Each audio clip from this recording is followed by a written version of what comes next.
po mga kaibigan, e-bike ng Pilipinas. Tatry po natin po ngayon. Ito po, sabi nila, ipasok daw muna. Foot brake! Bago ilagay yung key para hindi po tayo matras. Oh, wow, wowie! O, ano pa susunod? Mami, reverse. Pinag may reverse. Reverse daw po.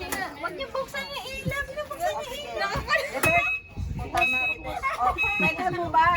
Abay, sabihin niyo sa pa dito din? po. Okay. Ano ba ang gagawin? Palibasa kasi manual user. Ayan. Hindi, nakalak. Nakalak, Rika. Tapos clutch yan ah. Rika, nakalak. Nakalak. Lang po. Manual yan si Mami. Manual ang sasakyan namin doon. Mabilis parang mabilis pa ba pagkatakbo ni tita ah. Yes. Parang pili ka, mabilis ang patakbo ni tita. Sandali lang po, saglit lang po. Right po pala. Wait mo tita. Op. Ang lakas ng lobo, pare. Kami okay na ka ba? Hoy! Ano? Riyan, wag mo kung... Riyan, wag mo kung ano. Bilis si tita. Yes, i-drip mo yan. Okay lang. Pero,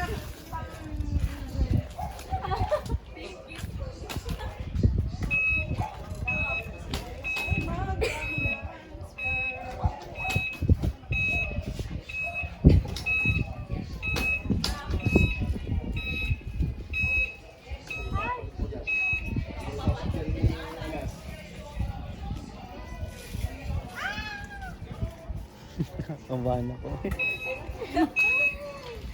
Andiyan naman si Rika, babe. Kaya niya na yan.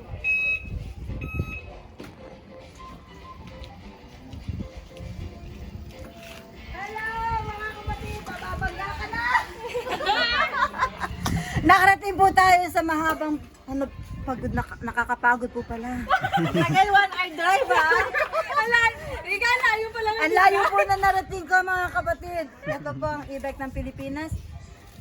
Hindi ko na po itatry bago po tayo may ma-aksidenteng tao. Sige po, parking na po tayo. Pari ko, tabi-tabi lang po. At tayo po ipapasok ulit. Okay? Okay, mga bata na yung bata. Umalis yan, alis ka muna dyan. Hindi, alis ka talaga dyan. Alis ka talaga dyan. May pambayad si tita eh. May pambayad. Dahil malakas ang loob. Malakas ang loob. I-reverse po natin. Ganito po kaya nga reverse. Hindi ba natatanggal yan? Awa po ng Diyos. Tapos i-diretso po natin. Diretso po tayo sa driveway. Sa pindot pa lang, mapapagod ka na. Ayan, pinantay po natin. Andito na brake. Handbrake. Daw po. Napaka... talaga. Paano pa to? Turn off. Galing talaga, pinalag talaga ni tita ang today's Mga video kapatid, niya. pinagpawisan po ako doon.